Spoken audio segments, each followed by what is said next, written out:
भाव का बेटा तुम्हारे साथ है। थप्पड़। गुलगांव की दुल्हन ने यू शियाओगांग के चेहरे पर एक जोरदार थप्पड़ मारा। उसने ठंडी आवाज में कहा, अभी तुम मुझे बेवकूफ बनाना चाहते हो? क्या तुम मुझे मूर्ख समझते हो? थप्पड़। एक और जोरदार थप्पड़ पड़ा। बोलो, तुम्हें यह टोकन कहां से मिला? ये कहकर युवान ने यू शियाओगांग के चेहरे पर फिर से एक थप्पड़ मारा। वो देखना चाहता था कि यू शियाओगांग का चेहरा सख्त होता है या उसकी हथेली ज्यादा बेरहम होती है। अगर कुछ नहीं बोला तो वह उसे तब तक थप्पड़ मारेगा जब तक वह बोल न दे। मैंने तुमसे कहा था, यह टोकन मेरा है। लगातार 3 थप्पड़ खाने से यू शियाओगांग का चेहरा दर्द से लाल हो गया, लेकिन वह हिम्मत बना रहा और एक शब्द भी मानने से इनकार कर दिया। हे। ये सुनकर युवान ने देखा कि यू शियाओगांग का मुंह अप्रत्याशित रूप से अड़ियल था। 3 बार थप्पड़ खाने और चेहरा सूज जाने के बावजूद उसने कुछ भी स्वीकार नहीं किया था और युवान का धैर्य धीरे-धीरे खत्म हो रहा था। उन्होंने कहा, ऐसा लगता है कि जब तक आप पूरा कष्ट नहीं सहते, तब तक आप इसे स्वीकार नहीं करेंगे। आप कहते हैं कि यह टोकन आपका है, तो मुझे बताइए आपने इसे किस आधार पर प्राप्त किया? उद्धरण चिन्ह। बोलने के बाद युवान ने सीधे यू शियाओगांग के चेहरे पर एक जोरदार थप्पड़ मारा, जिससे वह वहीं पर घूम गया। युवान के इस थप्पड़ से यू शियाओगांग के मुंह से खून बहने लगा और उसका एक दांत भी टूट गया। यू शियाओगांग घूम गया, उसका शरीर जमीन पर गिर पड़ा, जहां वह कुछ बाल लुटा। युवान धीरे-धीरे यू शियाओगांग के सामने चली गई और ऊपर से उसे नीचे की ओर देखने लगी। उसने अपना पैर उठाया, अपने घुटनों के बीच रखा और धीरे से अपने पैर को घुमाया। इस बुजुर्ग का धैर्य सीमित है, यदि तुम चुप रहे, तो ये बुजुर्ग तुम्हें सीधे अपमान करने में कोई संकोच नहीं करेगा। बोलने के बाद ये देखकर कि यू शियाओगांग का अभी भी मुंह खोलने का कोई इरादा नहीं था, युवान ने अपने तलवे से थोड़ा दबाव डाला। पल भर में यू शियाओगांग के भुगतान से एक असहनीय दर्द की लहर दौड़ गई। यू शियाओगांग ने दर्द भरी चीख मारी। आह! मैं बोलूंगा, दया करो, मैं सब कुछ कबूल कर लूंगा, मैं सब कुछ कह दूंगा। यू शियाओगांग को ऐसा लग रहा था मानो वह अपने भाई को अलविदा कहने जा रहा हो। युवान सचमुच खेल रहा था, सिर्फ दिखावा नहीं कर रहा था और यू शियाओगांग भयभीत था। वो ये लोगों को निराश नहीं कर सकता था, इसलिए यू शियाओगांग ने आत्मसमर्पण करना चुना। क्या इसे पहले करना बेहतर नहीं होता? आपको इस बुजुर्ग को बल प्रयोग करने के लिए मजबूर करना पड़ा। ये बुजुर्ग व्यक्ति शालीन है और मुझे सबसे ज्यादा नापसंद इस तरह का असभ्य और अशिष्ट व्यवहार है। युवान ने उसके चिकने स्त्री जैसे हाथों को देखा और होठों पर हल्की सी मुस्कान लिए यू शियाओगांग से बात की। उसने धीरे से अपना पैर पीछे खींच लिया और कहा, बोलो, तुम्हारी इस प्राचीन प्रतीक का क्या मामला है? ये तुम्हें किसने दिया? क्या ये क्लियर स्काई डॉल तान हाव ने दिया था? ये सुनकर यू शियाओगांग चौंक गया। उसे उम्मीद नहीं थी कि क्रिसेंथेमम डॉल वास्तव में उसके हाथ में मौजूद प्राचीन टोकन की उत्पत्ति का अनुमान लगाएगा। इसमें कोई आश्चर्य की बात नहीं है कि क्रिसेंथेमम डॉल को अभी इतना जोर देकर कह रहा था। उसे पूरा यकीन था कि यह प्राचीन प्रतीक चिन्ह उसका नहीं है। असल में क्रिसेंथेमम डॉल को इस प्राचीन प्रतीक चिन्ह के स्रोत के बारे में शुरू से ही पता था। तो उसने भी 4 थप्पड़ व्यर्थ ही सहे थे। हाँ, यू शियाओगांग ने धीमी आवाज में सिर हिलाया। मनचाहा उत्तर प्राप्त करने के बाद युवान ने फिर पूछा, तो इस बड़े गुरु को बताइए, आपने क्लियर स्काई डॉल तान हाव के हाथों से यह गुरु चिन्ह कहाँ से प्राप्त किया और इसे प्राप्त करने की विधि क्या थी? मैं। यू शियाओगांग ने अपना सिर उठाया, उसकी निगाहें युवान की ठंडी आंखों से मिली और उसने कहा, ये स्वाद 2 साम्राज्य के दक्षिण पश्चिम में फासिनो प्रांत में नोर्डिन शहर में नोर्डिन अकादमी में था। तान हाव ने मुझे खुद ढूंढा और फिर यह प्राचीन प्रतीक चिन्ह मुझे सौंप दिया। यू शियाओगांग ने एक महत्वपूर्ण बात छिपा ली। उसने यह उल्लेख नहीं किया कि उसने तान हाव के बेटे तानसान को अपना शिष्य बना लिया था। तानसान के अस्तित्व के बारे में कम ही लोगों को पता होना बेहतर था। आखिरकार वही तो अपनी वापसी की कुंजी थे। क्या वह अपने सिद्धांतों को व्यवहार में ला पाएगा, जिससे वह पूरे महाद्वीप में प्रसिद्ध हो जाएगा और वास्तव में एक प्रतिष्ठित ग्रैंडमास्टर बन जाएगा? ये सब तानसान पर निर्भर था। इसके बाद जब तक तानसान श्रेक सेवन डेविल्स का नेतृत्व करते हुए continental advance spirit master elite tournament में शीर्ष स्थान हासिल कर लेता है, तब तक न केवल श्रेक अकादमी सबकी नजरों में आ जाएगी, बल्कि वह उनका शिक्षक भी तानसान और अन्य लोगों के साथ प्रतिष्ठा में ऊपर उठ जाएगा। यू शियाओगांग को महाद्वीप के उन्नत स्पिरिट मास्टर एलीट टूर्नामेंट में उच्च स्थान प्राप्त करने के लिए तानसान के नेतृत्व वाली श्रेक टीम की आवश्यकता नहीं थी, उन्हें केवल शीर्ष टीम में जगह बनानी थी। ये सुनकर युवान की भौहें थोड़ी सी उड़ गईं। हेवन दो साम्राज्य के दक्षिण पश्चिम में फासिनो प्रांत नोर्डिन शहर। वो किस तरह का पिछड़ा हुआ इलाका था? ये बात सच थी, इसलिए वो किसी पिछड़े इलाके में एकांत में रह रहा था। इसलिए इसमें कोई आश्चर्य की बात नहीं है कि स्पिरिट हॉल इतने वर्षों से तान हाव की तलाश कर रहा था और उसे कभी भी उसका कोई सुराग नहीं मिल पाया। मैंने आपको सब कुछ बता दिया है जो मुझे पता है, क्या अब मैं अंदर जा सकता हूँ? यू शियाओगांग ने अपने सामने स्थित सर्वोच्च धर्माध्यक्ष महल की ओर देखा और कमजोर आवाज में क्राइसेंथेमम डॉल से पूछा। हालांकि क्राइसेंथेमम डॉल का यू शियाओगांग को अंदर आने देने का कोई इरादा नहीं था। Supreme pontiff palace spirit hall का मुख्यालय था। क्या ये सिर्फ एक ऐसी जगह थी जहां कोई भी आम आदमी आ जा सकता था? इसके अलावा क्राइसेंथेमम डॉल को अभी तक ये समझ नहीं आया था कि तान हाव यू शियाओगांग को इतना महत्वपूर्ण प्राचीन प्रतीक क्यों देगा। तान हाव बिना किसी कारण के यू शियाओगांग को एल्डर टोकन नहीं देता। चूंकि तान हाव ने यू शियाओगांग को एल्डर टोकन दिया, इसका मतलब ये था कि उनके और यू शियाओगांग के बीच कोई समझौता हुआ होगा या शायद उन्हें यू शियाओगांग से कुछ चाहिए भी था। वह आखिर क्या मान रहा था? युवान की निगाहें गहरी और विचारशील हो गईं। अगर उसे सही से याद था, तो तान हाव और उस पौधे का एक बच्चा था। उस समय जब पूर्व सर्वोच्च धर्माध्यक्ष यान शुजी ने स्पिरिट हॉल टीम का नेतृत्व करते हुए ब्लू सिल्वर सम्राट को घेर लिया, जिसमें युवान और गोस्ट दोनों मौजूद थे। उन्होंने नीले चांदी के सम्राट को स्वयं को बलिदान करने से पहले एक बच्चे को लपेटे हुए देखा था। अगर ऐसा था, तो इसका अंदाजा लगाना मुश्किल नहीं था। यू शियाओगांग, क्या तान हाव ने अपने बच्चे को तुम्हारे हवाले किया था? युवान ने ठंडे स्वर में यू शियाओगांग को देखा, मानो उसकी आंखें सब कुछ भेद रही हों। यू शियाओगांग का दिल एक पल के लिए धड़कना भूल गया। ये युवान बहुत ही होशियार थी। एक पुराने प्रतीक चिन्ह को देखकर ही उसने उसकी उत्पत्ति का अनुमान लगा लिया था और यहाँ तक कि यह भी अनुमान लगा लिया था कि तानसान इस समय उसके साथ अध्ययन कर रहा है। हालांकि तानसान के अस्तित्व का खुलासा नहीं हो सका। ये सिर्फ यू शियाओगांग के रूप में उनकी भविष्य की प्रतिष्ठा के बारे में नहीं था। यू शियाओगांग को ये बात अच्छी तरह से पता थी कि अगर उसने तानसान को बेनकाब कर दिया और उसे खतरे में डाल दिया, तो तान हाव उसे कभी नहीं छोड़ेगा।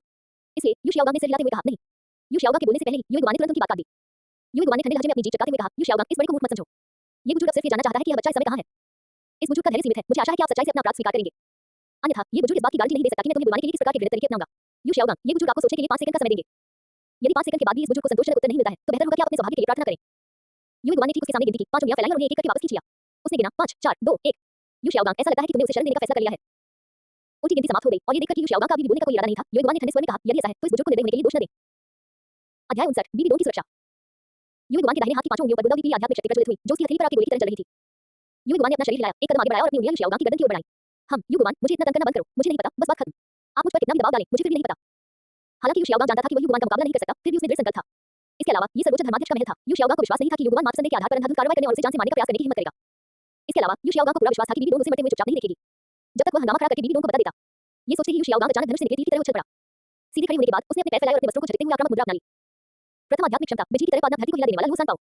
यू शियाओगांग ने ठंडी सांस ली, अपना हाथ नीचे की ओर झटका दिया और अपने स्पिरिट लू सांग पाओ को बुलाया। जमीन पर एक नीले रंग का षटभुजाकार आकृति दिखाई दी और एक छोटा गोल मटोल बैंगनी रंग का प्राणी जो सुअर और खरगोश के मिश्रण जैसा दिखता था, उस आकृति से घूमते हुए यूं की तरह उछल पड़ा और हवा में ढाई बार घूम गया। यू शियाओगांग के शरीर पर दो पीले रंग के आध्यात्मिक छल्ले प्रकट हुए और उसका पहला आध्यात्मिक छल्ला चमक उठा। हवा में ढाई बार घूमने के बाद लू सांग पाओ ने अपना पिछला हिस्सा टाइटल डॉल की ओर किया और एक जोरदार पाद छोड़ा। युवान को यह उम्मीद नहीं थी कि यू शियाओगांग वास्तव में उसके खिलाफ कार्रवाई करने की हिम्मत करेगा। एक लेवल 28 स्पिरिट ग्रैंडमास्टर बनाम एक लेवल 95 टाइटल डॉल, उन्हें साहस और आत्मविश्वास किसने दिया? युवान ने हल्के से एक तरफ हटकर उस बदबूदार व्यक्ति के अचानक हमले से खुद को बचा लिया। पाद के फटने के बाद नारंगी पीली गैस हवा में फैल गई, जिससे युवान की गर्दन से गिर गई। एक खूबसूरत व्यक्ति होने के नाते जो सुंदरता से प्यार करता था और जिसे गंभीर बंदी से डर लगता था, लू सांग पाओ का हमला हालांकि आक्रामक शक्ति में कमी वाला था, उसके लिए बेहद अपमानजनक था। इससे युवान बेहद क्रोधित हो गया। यू शाओगांग, तुम मौत को दावत दे रहे हो। एक तीखी आवाज गूंजी। यू गुआन की पांचों उंगलियां पंजों में बदल गईं। उसकी आध्यात्मिक शक्ति ने उसके विशाल हाथ को घेर लिया और बस सीधी यू शाओगांग की गर्दन की ओर बढ़ा। यू शाओगांग और भी ज्यादा हंगामा मचाने के लिए अपनी दूसरी आध्यात्मिक क्षमता को सक्रिय करना चाहता था। लेकिन यू गुआन की गति साधारण थी। इससे पहले कि वह अपनी आध्यात्मिक क्षमता को सक्रिय कर पाता, यू गुआन की उंगलियों ने उसकी गर्दन पकड़ ली और उसे जमीन से ऊपर उठा लिया। मर जा, यू गुआन ने ठंडी आवाज में कहा और अपनी पांचों उंगलियों से सीधे दबाया। हालांकि वह यू शाओगांग को मारना नहीं चाहता था, उसे जीवित रखना उसे मारने से कहीं अधिक महत्वपूर्ण था। उसे जीवित रखने का मतलब था कि वह उसे क्लियर स्काई और तांग हाउ के ठिकाने का पता लगा सकता था। लेकिन यू गुआन यू शाओगांग द्वारा किए गए अपमान को सहन नहीं कर सका। इसके अलावा अगर यू शाओगांग की मृत्यु भी हो जाती है तो वह सुराग का अनुसरण करते हुए अपने आसपास के लोगों की जांच कर यह पता लगा सकता है कि तांग हाउ का बेटा कौन हो सकता है। सबसे सरल तरीका यह जांचना था कि यू शाओगांग के छात्रों में से किसका उपनाम तांग है। रुको, यू गुआन। जैसे ही यू गुआन घातक प्रहार करने ही वाली थी, अचानक एक अविश्वसनीय रूप से राशि और क्रोधपूर्ण आवाज सुनाई दी। इसके तुरंत बाद सर्वोच्च धर्माध्यक्ष महल की गहराई से एक अविश्वसनीय रूप से भयानक दबाव उत्पन्न हुआ, जिसने यू गुआन को दबा दिया और उसके शरीर पर उड़ती हुई आध्यात्मिक शक्ति को बलपूर्वक कुचल दिया। इस प्रबल दबाव का प्रभाव केवल यू गुआन पर ही पड़ा। इस वक्त आवाज को सुनकर यू शाओगांग अत्यंत प्रसन्न हो गया। ये डोंगर की आवाज थी। यू शाओगांग की सुखद आश्चर्य भरी निगाहें सीधी सर्वोच्च धर्माध्यक्ष महल की गहराई में उस दिशा की ओर गई जहां से आवाज आई थी। उसने अचेतन रूप से फुसफुसाया, डोंट बेशर्मी, क्या आप सीधे परमपिता का नाम ले सकते हैं। यू गुआन ने बीबी डोंग के दबाव का सामना करने के लिए खुद को संभाला। वह पूरी तरह से यह समझने में विफल रहा कि उसने ऐसा क्या गलत किया था कि परमपिता उसके साथ इस तरह का व्यवहार कर रहे थे। यू शाओगांग को अचेतन रूप से डोंग एक बुदबुदाते हुए सुनकर, जो सर्वोच्च धर्माध्यक्ष की रक्षा करने के लिए उत्सुक था, उसने ठंडे स्वर में चिल्लाया। यू गुआन ने सोचा था कि सर्वोच्च धर्माध्यक्ष का बचाव करके वह उन पर पड़ रहे दबाव को कम कर देगी, लेकिन उसने कभी यह उम्मीद नहीं की थी कि दबाव कम होने के बजाय बढ़ जाएगा। यू गुआन को बिल्कुल समझ नहीं आ रहा था कि उसने क्या गलती की है। सर्वोच्च धर्माध्यक्ष यू गुआन ने बीबी डोंग के शक्तिशाली दबाव के खिलाफ संघर्ष किया और सर्वोच्च धर्माध्यक्ष महल की गहराई की ओर देखा। क्लिक क्लिक क्लिक, उनके सामने स्थित सर्वोच्च धर्माध्यक्ष महल से ऊंची एड़ी की जूतों की आवाज गूंज उठी। इसके तुरंत बाद बैंगनी वस्त्र पहने एक खूबसूरत महिला धीरे धीरे सबके सामने प्रकट हुई। बैंगनी वस्त्र धारण किए सुंदर स्त्री ने परमपिता का राजदंड धारण किया हुआ था, जो परमपिता की शक्ति का प्रतीक था, और उन्होंने परमपिता का वस्त्र पहना हुआ था जो उनकी गरिमा और प्रभुत्व को दर्शाता था। उनका भाव भावहीन था और उनके चेहरे की बनावट मानो तराशी हुई थी। उसने जो क्रिस्टल की ऊंची हील पहनी थी, वह पारदर्शी बैंगनी रंग की थी और बैंगनी रंग की भव्यता और गरिमा उसके द्वारा पूरी तरह से प्रदर्शित हो रही थी। बीबी डोंग की ठंडी निगाहें यू शाओगांग पर पड़ी। कई वर्षों के बाद पुनर्मिलन होने पर बीबी डोंग के ठंडे चेहरे पर बहुत शांति झलक रही थी, जिसमें कोई खास उतार चढ़ाव नहीं था। लेकिन क्या उनके दिल में कोई उतार चढ़ाव था, यह शायद केवल बीबी डोंग ही जानती थी। सर्वोच्च धर्माध्यक्ष यू गुआन को नहीं पता कि मैंने क्या गलती की है। यू गुआन ने अपना सिर थोड़ा झुकाया और अपने सामने बैठी बीबी डोंग से पूछा। ये सुनकर बीबी डोंग की निगाहें आखिरकार उस पर पड़ी और उसने अपने हाथ में राजदंड को घुमाते हुए दबाव कम कर दिया। दबाव गायब हो गया और यू गुआन को राहत का एहसास हुआ। इस समय बीबी डोंग ने शांत स्वर में कहा, वो स्पिरिट हॉल के मानदंड हैं। उन्हें स्पिरिट हॉल में शामिल होने के लिए आमंत्रित करने में मुझे बहुत मेहनत करनी पड़ी, आपको उनके साथ ऐसा व्यवहार नहीं करना चाहिए। उसकी आवाज में सुरक्षात्मक भाव भरा हुआ था। उसके कुछ शब्दों ने सीधे तौर पर यू शाओगांग की पहचान की पुष्टि की और उसके हाथ में मौजूद प्राचीन प्रतीक के मूल का खुलासा किया। यू शाओगांग के हाथ में मौजूद वरिष्ठ पद का प्रतीक चिन्ह उसी ने दिया था। यू शाओगांग न केवल स्पिरिट हॉल की एक वरिष्ठ सदस्य थी, बल्कि एक मानव वरिष्ठ सदस्य भी थी जिन्हें आमंत्रित करने के लिए उन्होंने बहुत प्रयास किए थे। अगर अभी जो कुछ हुआ वह न होता, तो बीबी डोंग का बयान वास्तव में यू शाओगांग की पहचान साबित करने में सक्षम होता। लेकिन बीबी डोंग के शब्दों ने न केवल यू शाओगांग की पहचान साबित करने में विफल रहे, बल्कि इसके बजाय यू शाओगांग के प्रति उनके जानबूझकर किए गए पक्षपात को भी उजागर किया। यू गुआन की आंखें गहरी हो गईं। वह मूर्ख नहीं था, वह स्वाभाविक रूप से जानता था कि बीबी डोंग जानबूझकर यू शाओगांग का पक्ष ले रहा था, लेकिन वह ये नहीं समझ पा रहा था कि सर्वोच्च धर्माध्यक्ष यू शाओगांग का पक्ष क्यों लेंगे। यू शाओगांग एक 28वें स्तर का स्पिरिट ग्रैंडमास्टर था, एक निकम्मा और हारा हुआ व्यक्ति सर्वोच्च धर्माध्यक्ष से हारे हुए व्यक्ति का पक्ष क्यों लेंगे। यू गुआन ने इसके बारे में सोचा, लेकिन कितना भी सोचने पर भी उसे समझ नहीं आया। बगल में खड़े दोनों गार्डों को यू शाओगांग की कही बात याद आ गई कि वह परम पावन का पूर्ण प्रेमी था। उन्हें तुरंत ही दोनों के बीच के नाजायज संबंध का एहसास हो गया। स्पष्ट रूप से परम पावन के मन में अभी उनके सामने खड़े इस हारे हुए व्यक्ति के लिए कुछ भावनाएं बची हुई थी। सर्वोच्च धर्माध्यक्ष, क्या आपने वास्तव में यह वरिष्ठ प्रतीक यू शाओगांग को दिया था। लेकिन बीबी डोंग ने अभी स्वीकार किया कि उसका ये प्राचीन प्रतीक उसे स्पिरिट हॉल के शत्रु क्लियर स्काई और तांग हाउ द्वारा दिया गया था। यू गुआन ने थोड़ा झुककर न तो विनम्र और न ही अभिमानपूर्ण स्वर में पूछा। ये सुनकर बीबी डोंग की निगाहें एकदम ठंडी पड़ गईं। उनका पूरा अस्तित्व एक भयानक जानलेवा आभा से गिर गया। हवा का तापमान एकदम गिर गया और बीबी डोंग की चुप्पी से पूरा माहौल बेहद घुटन भरा हो गया। बीबी डोंग से परिचित लोग जानते थे कि इस अवस्था में बीबी डोंग स्पष्ट रूप से क्रोधित थी। उसके दाहिने हाथ के रूप में यू गुआन स्वाभाविक रूप से अच्छी तरह जानता था कि वह क्रोधित थी। वह तुरंत चुप हो गया। बीबी डोंग काफी देर तक चुप रही, फिर उसने बगल में बैठी शाओगांग की ओर देखा। उसने धीरे से पूछा, शाओगांग, क्या यू गुआन ने अभी जो कहा वह सच है। अध्याय 60, क्या कियान रेनेक्सियो आपकी बेटी है। अब जब बीबी डोंग का समर्थन उसके साथ था, तो यू शाओगांग स्वाभाविक रूप से इसे स्वीकार नहीं करेगा। इसके बजाय उसने पलटकर यू गुआन पर आरोप लगाया कि उसने कुछ क्षण पहले उसे यातना देकर झूठा बयान दिलवाया था। धार्मिक आक्रोश से भरी नजर से यू शाओगांग ने गुस्से से यू गुआन की ओर उंगली उठाई। उसने दुर्भावनापूर्वक कहा, सर्वोच्च धर्माध्यक्ष, ये प्राचीन चिन्ह मेरा है। मैंने अभी यह स्वीकार किया कि यह प्राचीन चिन्ह तांग हाउ का है, क्योंकि अदरवाइज ने मुझे प्रताड़ित करके झूठा बयान दिलवाया था। अगर मैंने ये स्वीकार नहीं किया होता कि यह प्राचीन टोकन क्लियर स्काई का है तांग हाउ, वो तो मेरे चेहरे पर थप्पड़ मार देता। डोंगर, देखो, उसने मेरे चेहरे पर इतना थप्पड़ मारा है कि वो सूज गया है। यू शाओगांग ने अपने गालों की ओर इशारा किया, जो सममित रूप से सूजे हुए थे, और अपने दिल में शिकायत के लिए बीबी डोंग से बात की, उम्मीद करते हुए कि वो उसके लिए न्याय करेगी और क्रिसेंथेमम डॉलरों को कड़ी सजा देंगी। हालांकि यू गुआन को यह उम्मीद नहीं थी कि यू शाओगांग तथ्यों को तोड़मरोड़ कर पेश करेगा और इतना घिनौना झूठ बोलेगा। हालांकि उसने उसे यातना देकर झूठा कबूलनामा करवाया था, लेकिन यू गुआन को 100% यकीन था कि यह प्राचीन प्रतीक चिन्ह बिल्कुल भी यू शाओगांग का नहीं था। 10 में से 9 बार ये तांग हाउ का ही था। यू गुआन ने गुस्से से यू शाओगांग की ओर इशारा करते हुए सख्ती से कहा, यू शाओगांग, तुम कहते हो कि मैंने तुम्हें यातना देकर झूठा बयान दिलवाया, तो फिर तुम स्वर्ग की कसम खाकर यह कहने की हिम्मत कैसे करते हो कि यह प्राचीन प्रतीक क्लियर स्काई का नहीं है, तांग हाउ। क्या आप शपथ लेने की हिम्मत करते हैं कि यदि यह प्राचीन प्रतीक क्लियर स्काई का नहीं है, तांग हाउ, क्या तुम जीवन भर नपुंसक रहोगे। मैं यू शाओगांग का चेहरा गुस्से से लाल हो गया। वह सचमुच कसम खाने की हिम्मत नहीं कर पाता था। जीवन भर कभी शादी न करना बहुत ही बुरा विचार था। बेशक सबसे महत्वपूर्ण बात यह है कि यह प्राचीन टोकन वास्तव में क्लियर स्काई का था, तांग हाउ का। जब बीबी डोंग को पहली बार पता चला कि यह प्राचीन प्रतीक वास्तव में क्लियर स्काई का है, तांग हाउ की खूबसूरत आंखों में हैरानी की एक झलक साफ दिखाई दी। यू शाओगांग वास्तव में क्लियर स्काई से जुड़ा हुआ था, तांग हाउ। इससे वो सचमुच हैरान हो गई। हालांकि बीबी डोंग के चेहरे पर आश्चर्य का भाव क्षणिक था। लेकिन यही पल ये सुनकर कि यू गुआन वास्तव में यू शाओगांग से इतनी क्रूर शपथ दिलवाना चाहता है, बीबी डोंग की निगाहें एकदम ठंडी, बर्फ जैसी ठंडी हो गई। उसने यू गुआन को घूरकर देखा और उसकी आंखों में हत्या का भाव भी झलक उठा। अगर क्रिसेंथेमम डॉलो और गोस्ट डॉलो विशेष न होते और उनकी spirit fusion skill to polarity domain for स्किंग और फॉर टेम्परा को नियंत्रित न कर पाती, तो बीबी डोंग ने यू शाओगांग को इतनी क्रूर शपथ दिलाने की हिम्मत करने मात्र के लिए उसे मार डाला होता। यू शाओगांग उसके लिए सब कुछ था, उसका एकतरफा प्यार, वह कभी किसी को उसका अपमान करने या उसे चोट पहुंचाने की इजाजत नहीं देती। यू गुआन, बस करो। बीबी डोंग ने यू शाओगांग का पक्ष लेते हुए यू गुआन को कठोर शब्दों में फटकारा। स्पिरिट हॉल के कैडर होने के नाते तुम जानबूझकर कानून तोड़ रहे हो और एक कमजोर व्यक्ति को झूठे बयान के लिए प्रताड़ित कर रहे हो। कुछ देर रुकने के बाद बीबी डोंग ने कहा, चूंकि तुम मेरे खास आदमी हो और ये तुम्हारा पहला अपराध है, इसलिए मैं इस मामले में तुम्हें जिम्मेदार नहीं ठहराऊंगा। मैंने पहले भी कहा है, शाओगांग का एक पुराना टोकन मैंने ही उसे जारी किया था। आपसे आपको उसकी पहचान पर सवाल उठाने की अनुमति नहीं है और आपको मेरे सामने तांग हाउ का नाम लेने की भी अनुमति नहीं है। बोलने के बाद बीबी डोंग ने बगल में खड़े दोनों गार्डों की ओर देखा और उदासीनता से कहा, आप जा सकते हैं। और शाओगांग, मेरे साथ अंदर आओ। ठीक है, डोंगर। यू शाओगांग ने सिर हिलाया और बीबी डोंग के पीछे स्पिरिट हॉल में चली गई। उसके पीछे यू शाओगांग बीबी डोंग की आकर्षक आकृति और उसकी सफेद त्वचा को निहार रहा था। उसके हाथ में सर्वोच्च धर्माध्यक्ष का राजदंड राशि और प्रभावशाली लग रहा था और वह अपने दिल में हलचल महसूस किए बिना नहीं रह सका। ये नरम चावल खाने में बहुत स्वादिष्ट है। चलते समय यू शाओगांग की थोड़ी कामुक निगाहें तुरंत ही उसके लहराते हुए सुरंग नितंबों पर पड़ गई। बीबी डोंग, क्या कियान रेनेक्सियो सचमुच तुम्हारी और कियान चुंजी की बेटी है। क्या तुमने सचमुच मुझे धोखा दिया। बीबी डोंग के बच्चे को जन्म देने के विचार मात्र से ही यू शाओगांग का दिल कांप उठा। उसे असहजता और घृणा महसूस हुई। यू शाओगांग बीबी डोंग के पीछे पीछे सर्वोच्च धर्माध्यक्ष महल के मुख्य हॉल में दाखिल हुई। शाओगांग, कृपया कहीं भी बैठ जाओ। अब जबकि कियान दाओ उस परिस्थिति में नहीं थी, बेबी डोंग को कोई नियंत्रित नहीं कर सकता था। आप क्या कहना चाहेंगे? बेबी डोंग ने सर्वोच्च धर्माध्यक्ष की शक्ति का प्रतीक माने जाने वाले राजदूत को एक तरफ रख दिया और फिर धीरे से यू शियाओगांग से पूछा। यू शियाओगांग उस मूड में नहीं थी। अब वो केवल ये पुष्टि करना चाहता था कि क्या बेबी डोंग ने उसे धोखा दिया था और क्या कियान रेनिक्सु वास्तव में उसकी और कियान शुनजी की बेटी थी। कियान शुनजी उनकी शिक्षिका थी। ये तो अनाचार था। बेबी डोंग क्या सोच रही थी? वह कियान शुनजी के साथ अवैध संबंध कैसे रख सकती थी? और अगर यह सच होता तो बेबी डोंग का रहस्य छुपाने का काम वाकई बहुत अच्छा था। कियान रेनिक्सु बड़ी हो चुकी थी, फिर भी उसके बारे में बाहर कोई जानकारी नहीं थी। अगर लिंग युवान ने विचारों को साकार रूप न दिया होता तो किसी को ये भी पता नहीं होता कि कियान रेनिक्सु नाम की कोई व्यक्ति मौजूद है। स्पिरिट हॉल के साथ उसके संबंध की तो बात ही छोड़ दें। ये देखकर कि यू शियाओगांग चुप था और कुछ नहीं बोल रहा था, बेबी डोंग ने यू शियाओगांग की आदतों के अनुसार जो उसे याद थी उसे एक कप लोंगजिंग चाय दी। यू शियाओगांग पहले तो बेबी डोंग पर अभी भी गुस्सा था, लेकिन उसके द्वारा दी गई लोंगजिंग चाय को देखकर यू शियाओगांग पूरा हैरान रह गया और उसने आश्चर्य से उसकी ओर देखा। उन्हें उम्मीद नहीं थी कि इतने वर्षों बाद भी उसे उनकी पसंद याद रहेगी। यू शियाओगांग का स्वाद हल्का था, इसलिए उन्हें हरी चाय पसंद थी। उसके सामने खड़ी बेबी डोंग ने अपनी हमेशा वाली ठंडी छवि को त्याग दिया था। उसकी आंखें कोमल थी। एक पल के लिए यू शियाओगांग को लगा जैसे वह द्वीप में लौट आया हो और बेबी डोंग अभी भी उसी सफेद चांदनी की तरह कोमल और बूढ़ी थी। डोंट ए यू शियाओगांग ने लोंगजिंग चाय ली और फिर अनजाने में बुदबुदाया। बेबी डोंग के दिल में खुशी की लहर दौड़ गई। Xiaogang tilde. एक शियाओगांग ने हजारों शब्दों को समेट लिया, वर्षों से चली आ रही अपनी तरफ और अपने एक तरफ प्यार को। इस क्षण ऐसा प्रतीत हुआ मानो वे दोनों अतीत में लौट गए हों, उस समय में जब वे पहली बार मिले थे। उस समय बेबी डोंग ने महाद्वीप की यात्रा करने के लिए स्पिरिट हॉल छोड़ दिया था, सॉर्ट गॉड डोमेन प्राप्त करने के बाद सॉर्ट सिटी छोड़ दिया था और फिर से उससे प्रतिभाशाली यू शियाओगांग से मुलाकात हुई। उस समय अपनी आत्मा की वजह से यू शियाओगांग अपनी साधना में तीसरे स्तर को पार नहीं कर सका और उसकी पूरी महत्वाकांक्षाएं साकार नहीं हो सकी। समाज में अभी कदम रख रही वह लड़की प्यार से भरी हुई थी और तुरंत ही उसके नोखे दृढ़ स्वभाव से आकर्षित हो गई, फिर उस पर मोहित हो गई और जल्दी ही उसके साथ एक रोमांटिक रिश्ता विकसित कर लिया। अतीत हवा की तरह था, यादें गुजरती जा रही थी। बेबी डोंग ने लंबी और गहरी आह भरी, दुर्भाग्य से भाग्य लोगों के साथ खिलवाड़ करता है और वे वापस नहीं जा सकते। शियाओगांग इतने सालों में तुम कैसी रही हो? हमारे ब्रेकअप के बाद तुम कहां चले गए थे? बेबी डोंग से अलग होने के बाद Yu Xiaogang Blue Lightning Tyrant Dragon सैक में लौट आया और बाद में दोनों की मुलाकात लियो येलोंग से हुई और उनके साथ एक रोमांटिक रिश्ता विकसित हुआ। ये तो अफसोस की बात थी कि किस्मत लोगों के साथ खिलवाड़ करती है, वो उसकी चचेरी बहन थी। फिर यू शियाओगांग टूट गया, इतने सालों से वह वास्तविकता का सामना करने से बचता आ रहा था। अपनी यादों को मिटाते हुए यू शियाओगांग ने कहा, मैं ठीक हूं, कुछ भी गलत नहीं है। हमारे अलग होने के बाद मैं ब्लू लाइटनिंग टाइरेंट ड्रैगन सैक में वापस चला गया। यू शियाओगांग ने बेबी डोंग को अपने चचेरे भाई लियो येलोंग के साथ विकसित हो रहे रोमांटिक रिश्ते के बारे में नहीं बताया। अपने बारे में बात करने के बाद यू शियाओगांग ने फिर से ऊपर देखा, उसकी निगाहें सीधी बेबी डोंग पर टिकी हुई थी। काफी देर तक हिचकिचाने के बाद उसने उससे पूछा, डोंट ए मुझे तुमसे एक सवाल पूछना है, क्या कियान रेनिक्सु तुम्हारी बेटी है? अध्याय 61 बेबी डोंग और यू शियाओगांग एक दूसरे को चोट पहुंचाते हैं। जब उसने ये सवाल पूछा तो यू शियाओगांग का दिल भय से भर गया था। उन्हें उम्मीद थी कि बेबी डोंग के मुंह से जवाब दो शब्द होंगे, ऐसा नहीं है। बेबी डोंग ने स्पष्ट रूप से यह उम्मीद नहीं की थी कि यू शियाओगांग उससे ये सवाल पूछेगी। क्या वह सिर्फ उसे ये पूछने और कियान रेनिक्सु की पहचान की पुष्टि करने के लिए स्थिर सुप्रीम कोर्ट पहले से गया था? एक पल के लिए बेबी डोंग की निगाहें डगमगाती थी, लेकिन उसने यू शियाओगांग के संदेह का जवाब देने की हिम्मत नहीं की। ये देखकर यू शियाओगांग का दिल बैठ गया, उसे पहले से ही 70 से 80% उत्तर मिल चुका था। लेकिन यू शियाओगांग को अभी भी उम्मीद की एक आखिरी किरण बाकी थी। लेकिन यू शियाओगांग नहीं चाहता था कि बेबी डोंग इस बारे में उससे झूठ बोले, वो केवल एक जवाब चाहता था, एक सही जवाब। डोंगर, बाहर अफवाहें चल रही हैं कि कियान रेनिक्सु आपकी और पूर्व सर्वोच्च धर्माध्यक्ष की बेटी है। कियान शुनजी, क्या ये सच है? क्या उस समय तुमने मुझसे अचानक रिश्ता इसलिए तोड़ दिया था क्योंकि तुमने कियान शुनजी को चुना था? यू शियाओगांग ने बेबी डोंग की आंखों में सीधे देखा। आंखें आत्मा की खिड़की होती हैं, जब किसी व्यक्ति में आत्मविश्वास की कमी होती है तो वह स्पष्ट रूप से आंखों से संपर्क करने से बचता है। ये सच था कि कियान रेनिक्सु बेबी डोंग की बेटी थी, लेकिन बेबी डोंग ने कभी भी इस बेटी को स्वीकार नहीं किया था। इसके अलावा उसने कभी भी कियान रेनिक्सु की मां के रूप में एक दिन भी नहीं बिताया था, यहाँ तक कि कियान रेनिक्सु का स्तनपान भी कियान शुनजी द्वारा व्यवस्थित एक भाई द्वारा कराया जाता था। इसलिए बेबी डोंग ने अपना सिर हिलाया, अपना चेहरा ऊपर उठाया और स्थिर निगाहों से यू शियाओगांग की आंखों में देखा। उसने उदासीन स्वर में कहा, नहीं, ये बात तुमने कहां से सुनी? मेरी कभी कोई बेटी नहीं रही और तुम ऐसा क्यों सोच रही हो कि कियान रेनिक्सु मेरी बेटी है? कियान शुनजी मेरे गुरु थे, मैं उनके साथ कैसे रह सकती थी? ऐसा रिश्ता तो अनैतिक होता, मैं इतनी सस्ती नहीं हूं। बोलते बोलते बेबी डोंग ने मेज पर रखा चाय का कप ऐसे उठा लिया मानो उसने ये सब पहले से ही योजना बना रखा हो। फिर उसने अंदर बची हुई चाय की घूंट में पी ली। ये वही चाय का प्याला था जिसे यू शियाओगांग ने अभी इस्तेमाल किया था। अंदर जो चाय थी वो वही चाय थी जिसे यू शियाओगांग ने खत्म नहीं किया था। जी हां, बेबी डोंग एक विकृत मानसिकता वाला एक मनोरोगी था। यू शियाओगांग ने बेबी डोंग को उसके द्वारा इस्तेमाल की गई चाय पीते हुए देखा, उसकी आंखों में गहरी जटिल भावनाएं झलक रही थी। उसे नहीं पता था कि बेबी डोंग ने जानबूझकर ऐसा किया था या नहीं। लेकिन बेबी डोंग को ये कहते हुए सुनकर कि कियान रेनिक्सु उसकी बेटी नहीं है, यू शियाओगांग अंदर ही अंदर खुश हो गई। उन्हें एहसास हुआ कि उन्होंने बेबी डोंग को गलत समझा था। यू शियाओगांग ने तुरंत उसे माफी मांगते हुए कहा, डोंगर, मुझे आपकी बात समझने में गलती हो गई। मैंने उन अफवाहों पर बहुत जल्दी विश्वास कर लिया और यह गलतफहमी पाल ली कि कियान रेनिक्सु आपकी बेटी है। कुछ देर रुककर यू शियाओगांग ने उलझन में पूछा, लेकिन डोंगर, अफवाहें कहती हैं कि कियान रेनिक्सु पूर्व सर्वोच्च धर्माध्यक्ष की बेटी है। कियान शुनजी और उनकी आत्मा सेराफिम है। अगर वह स्पिरिट हॉल में लौटती हैं तो क्या इससे सर्वोच्च धर्माध्यक्ष के रूप में आपकी स्थिति प्रभावित होगी? उस नीच कियान शुनजी का नाम सुनते ही बेबी डोंग की उंगलियां थोड़ी कस गईं और उसके नाखून उसकी हथेलियों के मांस में गहराई तक धंस गए। उसका मुझ पर कोई असर नहीं पड़ेगा। सिर हिलाते हुए बेबी डोंग ने शांत स्वर में कहा, क्या आपको लगता है कि स्पिरिट हॉल के सर्वोच्च धर्माध्यक्ष के रूप में मेरे वर्षों का कार्यकाल व्यर्थ गया? क्या आपको लगता है कि मैंने अपनी शक्तियों का विकास नहीं किया है? इतने वर्षों तक सर्वोच्च धर्माध्यक्ष रहने के कारण बेबी डोंग ने स्पिरिट हॉल के भीतर कर्मचारियों की एक के बाद एक कई पीढ़ियों को बदल दिया था। वर्तमान स्पिरिट हॉल में कई उच्च स्तरीय अधिकारी थे जो बेबी डोंग का समर्थन करते थे। एंड पैलेस में स्नेक लांस बॉलो और पोकीपाइन फिश बॉलो को छोड़कर लगभग सभी ने उन्हें सर्वोच्च धर्माध्यक्ष के रूप में समर्थन दिया। इसके अलावा स्पिरिट हॉल में अब एक पवित्र कन्या थी, कियान रेनिक्सु की प्रतिष्ठा बहुत पहले ही खोखली हो चुकी थी। स्पिरिट हॉल में कियान रेनिक्सु के एकमात्र समर्थक कॉफी हॉल में बैठे हुए लोगों का वह समूह था। ये कहना कोई अतिशयोक्ति नहीं होगी कि जब तक बेबी डोंग के पास पर्याप्त शक्ति थी, वो प्रजापति कियान रेनिक्सु को स्पिरिट हॉल से बाहर निकाल सकती थी। कम से कम वह स्पिरिट हॉल को विभाजित कर सकती थी। ये सुनकर यू शियाओगांग ने बेबी डोंग को ध्यान से देखा। काफी देर बाद उसने अचानक पूछा, डोंगर, क्या हमारे फिर से एक साथ आने की कोई संभावना है? भले ही मुझे नहीं पता कि तुमने उस समय मुझे छोड़कर जाने का फैसला क्यों किया। उद्धरण चिन्ह डॉट डॉट डॉट। मुझे ऐसा लगता है कि यह बिल्कुल भी आपकी इच्छा नहीं थी। आपको मजबूर होना पड़ा होगा। तो अब मैं आपसे पूछना चाहता हूं, क्या हमारे टूटे हुए रिश्ते को सुधारने का अभी भी कोई मौका है? डोंगर, हमारे अलग होने के बाद से इन वर्षों में मैं तुम्हारी लिए पवित्र बनी रही हूं। यू शियाओगांग के मीठे शब्दों के बीच बेबी डोंग का दिल थोड़ा भावुक हो गया और वो खुद को कुछ खोया हुआ सा महसूस कर रही थी। उसने अनजाने में ही सिर हिला दिया। लेकिन फिर उसे याद आया कि वह फटे हुए कपड़े के टुकड़े की तरह थी। भला फटे हुए कपड़े का एक टुकड़ा किसी की जवानी की चांदनी, किसी के दिल पर बसे सिंदूर के लायक कैसे हो सकता है? बेबी डोंग की निगाहें पल भर में धुंधली पड़ गईं। दर्द से उसने अपनी आंखें बंद कर ली और अपना सिर हिलाया।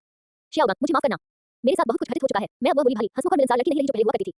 मेरे हाथ अब खून से सने हैं। स्पिरिट हॉल के उच्च पदस्थ अधिकारियों के बीच पैंतरेबाजी करने से मैं एक शातिर सत्ता लोभी बन गया हूं। तो शियाओगांग, मुझे माफ करना। यू शियाओगांग चुप हो गया। उसकी निगाहें बेबी डोंग पर टिकी हुई थी। बेबी डोंग वास्तव में वर्षों में बहुत बदल गई थी। उस कमजोर पवित्र कन्या से महावीर की एक शीर्ष हस्ती, जीवन और मृत्यु पर पूर्ण शक्ति रखने वाली स्पिरिट हॉल की सर्वोच्च धर्माध्यक्ष के रूप में रूपांतरित हो गई थी। दोनों एक साथ चुप हो गए। काफी देर बाद यू शियाओगांग ने गहरी सांस ली और कहा, डोंगर, मुझे इस बात की परवाह नहीं है कि तुम किस तरह के इंसान बन गए हो। मुझे सिर्फ तुम्हारी परवाह है। डोंगर, क्या तुम हमारे रिश्ते को सुधारने के लिए इसलिए तैयार नहीं हो क्योंकि तुम अब पवित्र नहीं रहे और कियान रेनिक्सु वास्तव में तुम्हारी बेटी है? यू शियाओगांग ने बेबी डोंग की आंखों में मशाल की तरह टकटकी लगाकर गहरी भावना से कहा, डोंगर, आपको मुझे जवाब देने की जरूरत नहीं है। मैं बस आपकी आंखों में देख लूंगी। जब यू शियाओगांग ने दोबारा यही सवाल पूछा तो बेबी डोंग ने एक बार फिर अपराध बोध से अपनी नजरें फेर ली। बेबी डोंग को अपराध बोध हो रहा था, जिसका मतलब था कि मामले में कुछ सच्चाई थी। अपने सामने रखे तथ्यों को देखते हुए यू शियाओगांग ने काफी देर तक अपनी आंखें बंद रखी। शियाओगांग, मैं यू शियाओगांग को इतनी देर तक आंखें बंद किए देख बेबी डोंग का दिल अचानक फड़क उठा और उसने जल्दी से खुद को समझाने की कोशिश की। हालांकि यू शियाओगांग ने हठपूर्वक अपना सिर हिलाया जिससे उसे बहाने बनाने का मौका नहीं मिला। यू शियाओगांग ने निर्ममता से कहा, डोंगर, मैं तुम्हें जानता हूं। तुम झूठ बोलने में अच्छे नहीं हो। जब भी तुम झूठ बोलते हो तो मेरी आंखों में आंखें डालकर बोलने की हिम्मत नहीं करते। क्या कियान रेडिक्स सचमुच आपकी और कियान शुंजी की बेटी है? क्या तुम दोनों ने सचमुच मिलकर ऐसा अवैध कृत्य किया? बेबी डोन, क्या तुम्हें नहीं पता कियान शुंजी तुम्हारे गुरु थे? क्या धन और शक्ति वास्तव में इतने महत्वपूर्ण हैं? सिर्फ इन्हीं बातों के लिए तुमने अपने स्वामी के साथ संबंध बनाए और हमारे कभी सच्चे रहे प्रेम को धोखा दिया। बेबी डोन, तुम मेरी श्वेत चांदी बनने के लायक नहीं हो। मेरे दिल पर बसे सिंदूरी तिल बनने के लायक भी नहीं हो। मैंने यू शाओगांग ने तुम्हें गलत समझा। तुम तो बस एक नीच औरत हो, एक वेश्या। जैसे जैसे वह बोलता गया, यू शाओगांग का गुस्सा बढ़ता गया। क्रोध से उसका सिर चकरा गया और उसने बेबी डोन की ओर इशारा करते हुए उसे जोर-जोर से कोसना शुरू कर दिया। एक पल में ही उसने अपने मन में वर्षों से दबी हुई सारी शिकायतें उगल दी।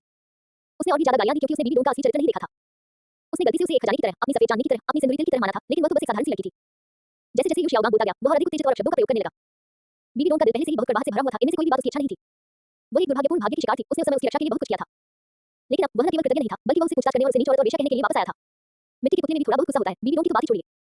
बेबी डोन की आंखें अचानक गुस्से से लाल हो गईं और उसने कहा, यू शाओगांग, तुम्हें मेरे बारे में इस तरह बोलने का क्या हक है? तुम कुछ नहीं समझती। अगर तुम न होते तो क्या मैं ऐसा बन जाता? अगर मैं वेश्या और नीच स्त्री हूं तो तुम निकम्मे, कायर और नासमझ मूर्ख हो। अध्याय 62 आत्माओं का साम्राज्य, पेड़ हिलाती मक्खियां। बेबी डोन का अतीत इतना असहनीय और अंधकार में था कि अंततः वह यू शाओगांग के सामने इसे व्यक्त करने की हिम्मत नहीं जुटा पाई। हालांकि अब वह उसे मौखिक रूप से अपमानित कर रहा था और उसे नीचा दिखा रहा था, जिससे वह एक व्यक्ति के रूप में उसे पूरी तरह निराश हो गई थी। उसके प्रति उसके अतीत के प्रेम की गहराई उसके वर्तमान दर्द की गहराई के बराबर थी। इस समय बेबी डोन को लगा कि यह सब व्यर्थ है। उसने उसके लिए इतना कष्ट सहा था, इतना बलिदान दिया था और उसी के कारण वह आज इस मुकाम पर पहुंची है। उसे न केवल उसकी समझ प्राप्त करने में विफलता मिली, बल्कि उसने उसे एक कुतिया और वेश्या कहकर श्राप भी दिया। बेबी डोन ने अपनी आंखें बंद कर ली। उसके चेहरे पर पीड़ा के भाव थे। दरअसल टूटे हुए दर्पण को कभी भी पूरी तरह से ठीक नहीं किया जा सकता, मरम्मत करने पर भी दरारें बनी रहती हैं। यू शाओगांग का असली चरित्र देखकर बेबी डोन को अचानक अफसोस हुआ। उसने कभी यह कल्पना की थी कि राक्षस 9 परीक्षाओं को पूरा करने, 100वीं स्तर तक पहुंचने, महाद्वीप पर सबसे शक्तिशाली बनने और अनहोनी के नियंत्रण से मुक्त होने के बाद वह यू शाओगांग के साथ फिर से मिल सकती है और अपने अतीत को फिर से जीवंत कर सकती है। ये सब उसकी नादानी थी। जिस स्त्री ने अपनी पवित्रता खो दी है, चाहे वह कितनी सफेद चांदनी या सिंदूरी तिल जैसी क्यों न रही हो, एक पुरुष की नजर में, विशेषकर एक ऐसे पुरुष की नजर में जिसमें स्वाभिमान की प्रबल भावना हो, वह महज एक चिता है। इसका क्या मतलब है? ये सुनकर यू शाओगांग ने भौहें चढ़ाकर बेबी डोन से संदेह भरे लहजे में पूछा, बेबी डोन, क्या तुम मुझसे कुछ छिपा रही हो? बेबी डोन चुप रही। काफी देर बाद उसने शांत स्वर में कहा, शाओगांग, हमारा काम खत्म हो गया। ये कहकर बेबी डोन सीधी मुड़ गई और यू शाओगांग को दूर एक परछाई के रूप में छोड़ गई। यू शाओगांग ने बेबी डोन को जाते हुए देखा। वह कुछ बोलना चाहती थी लेकिन अंततः खुद को रोक लिया। अंत में उन्होंने निर्णायक रूप से मुड़कर सर्वोच्च पोप महल छोड़ दिया। पोप के महल की इस यात्रा ने उनके दिल में गहरे घाव कर दिए थे। सुप्रीम पोंटिफ पैलेस के बाहर चलते हुए यू शाओगांग ने अचानक अपना सिर पीछे महल की ओर घुमाया। उसकी मुट्ठियां थोड़ी कसी हुई थी, उसकी निगाहें दृढ़ थीं और उसने अपनी आंखों में एक प्रतिज्ञा की। बेबी डोन, मैं तुम्हें तुम्हारे उस समय के फैसले पर पछतावा करवा दूंगी। मैं तुम्हें साबित कर दूंगी कि मैं यू शाओगांग असफल नहीं हूं। मुझे स्पिरिट हॉल मानर की उपाधि के लिए तुम्हारी दया की जरूरत नहीं है। मैं इसे ईमानदारी से कमाना चाहती हूं।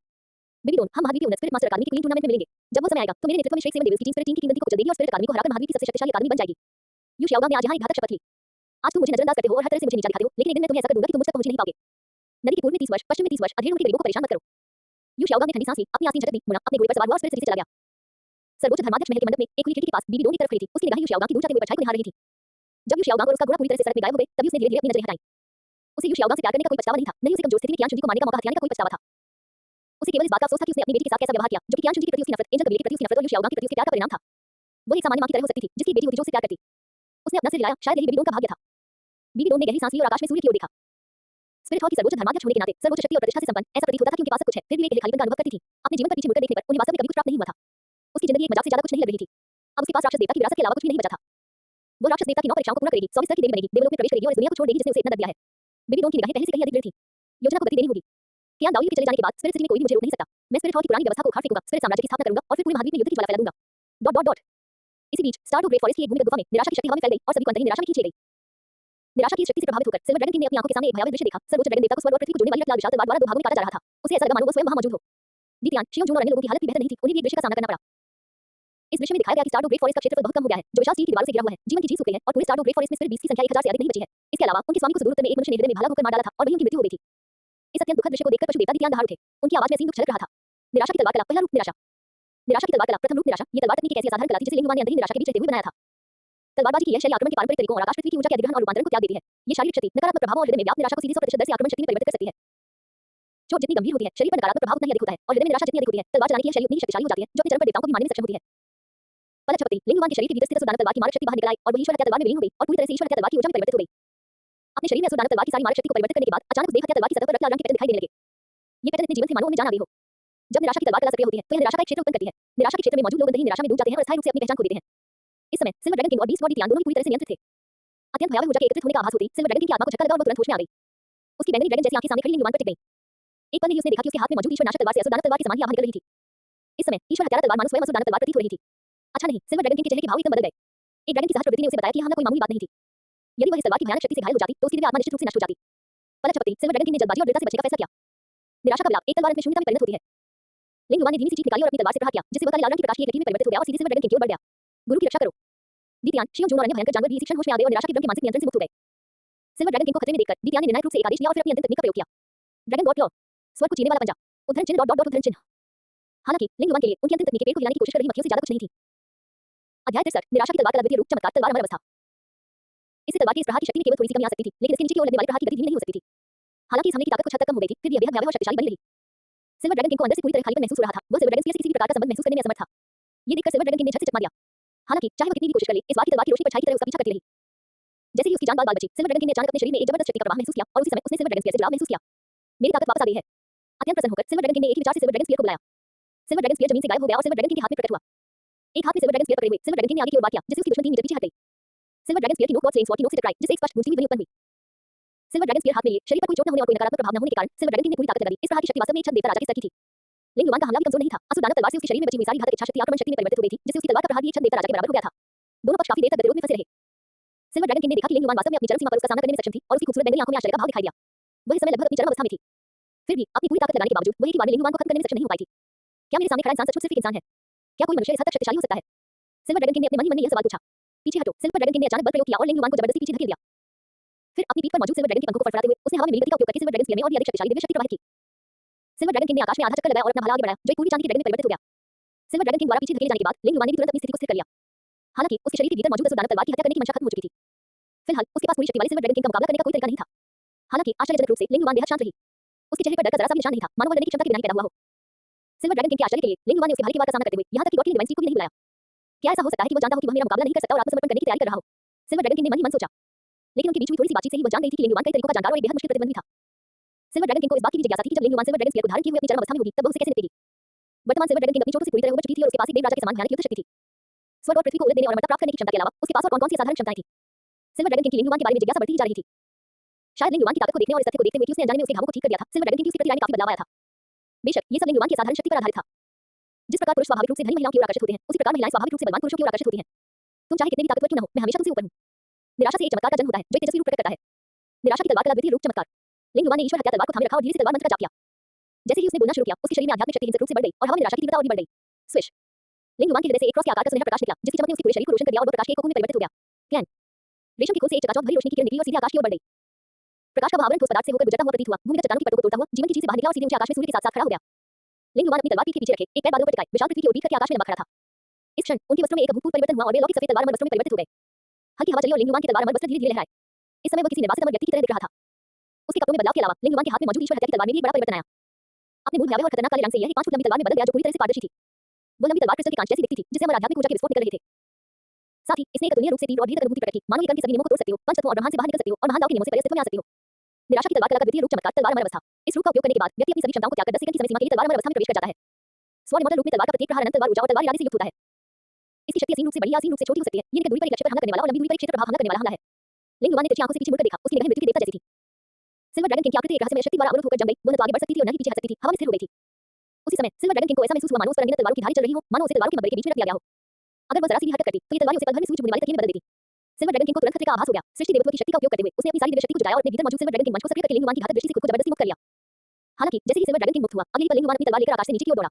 मन्ना मन्ना शब्द महान दाव की वाणी के समान था, जो स्वर्ग और पृथ्वी में गूंजता हुआ ब्रह्मांड को कंपा देता था। जैसे ही तलवार आगे बढ़ी, अंतरिक्ष नाचुर हो गया और समय थम गया। असीम शक्तिशाली तलवार की भावना बाह्य रूप से प्रकट हुई और तलवार की ऊर्जा आकाश और पृथ्वी के आकार तक फैल गई।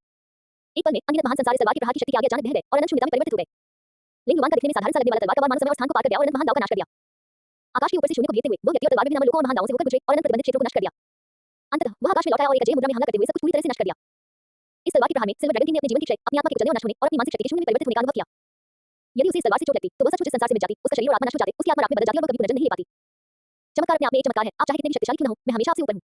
यदि आप अमर और अविनाशी हैं, तो चमत्कार आपको मार डालेगा और आपका विनाश कर देगा। निराशा के भीतर ही एक चमत्कार छिपा होता है। जब चमत्कार प्रकट होता है, तो महान दिव्य दाव एक तरफ हट जाता है, दाववादी तकनीकें चकनाचूर हो जाती हैं, नियम मौन हो जाते हैं, एक अजय मुद्रा।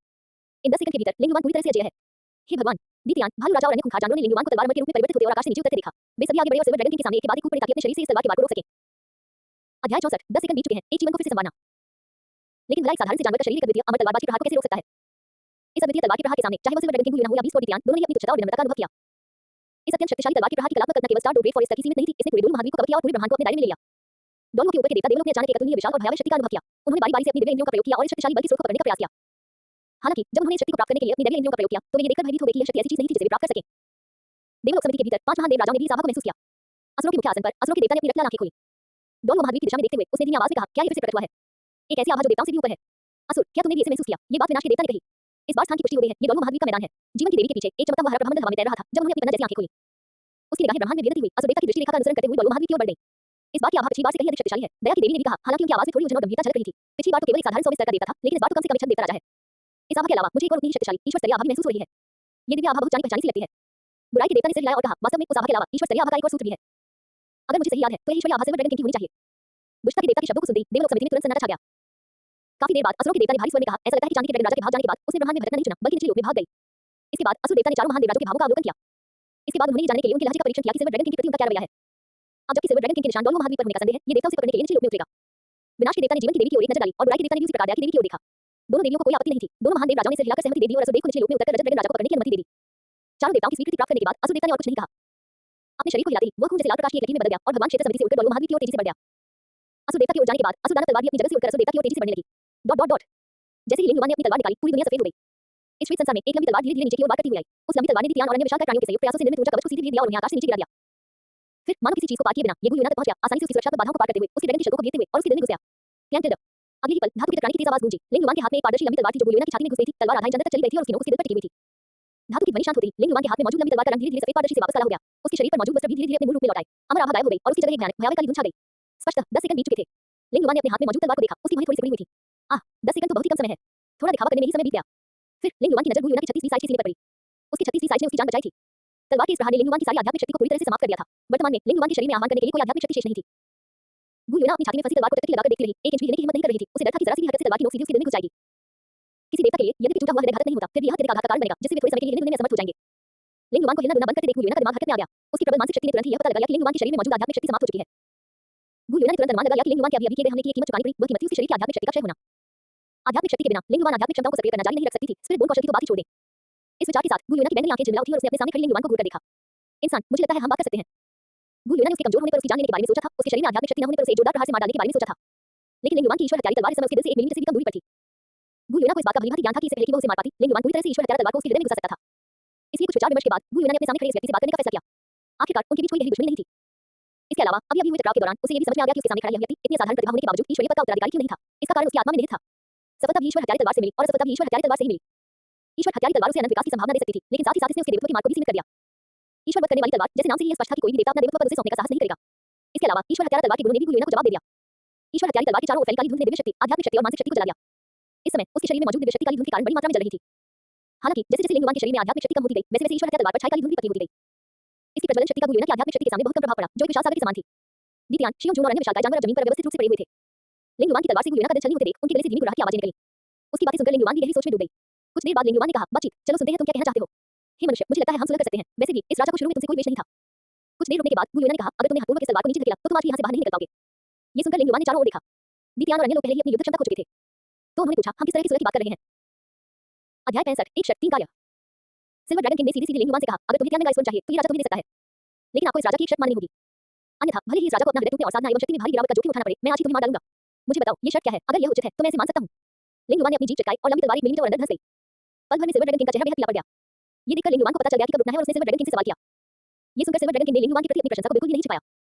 उसकी अक्षर जैसी आंखें चकाचौंध भरी बैंगनी रोशनी से चमक उठी और उसने उसे कहा, तुम इस राजा द्वारा देखे गए सबसे शक्तिशाली इंसान हो। यदि आप एक दिन भगवान बन सकते हैं तो आप निश्चित रूप से अपने युग के महान व्यक्तित्व बनेंगे। इसलिए ये राजा त्यानमें गाइसवन को विनिमय के रूप में उपयोग करना चाहता है। मैं आपको त्यानमें गाइसवन दूंगा, लेकिन आपको इस राजा के लिए 3 काम करने होंगे। तुम्हारे लिए 3 काम करूं, क्या यह इतना आसान है? लिंग भगवान ने कुछ आश्चर्य से पूछा।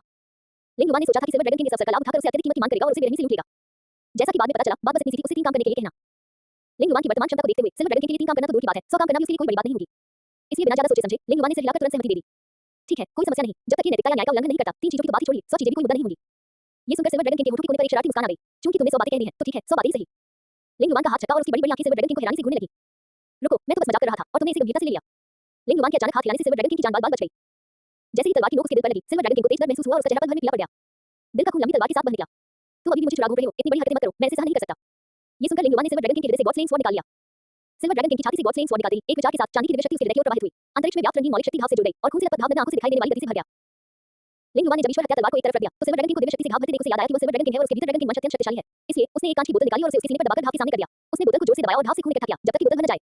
सिल्वर ड्रैगन किंग लिंग भगवान के इस तुच्छ व्यवहार को पूरी तरह से समझ से परे होकर देखता रहा, जब वही बड़ी बोतल में उसके ड्रैगन का खून भर रहा था।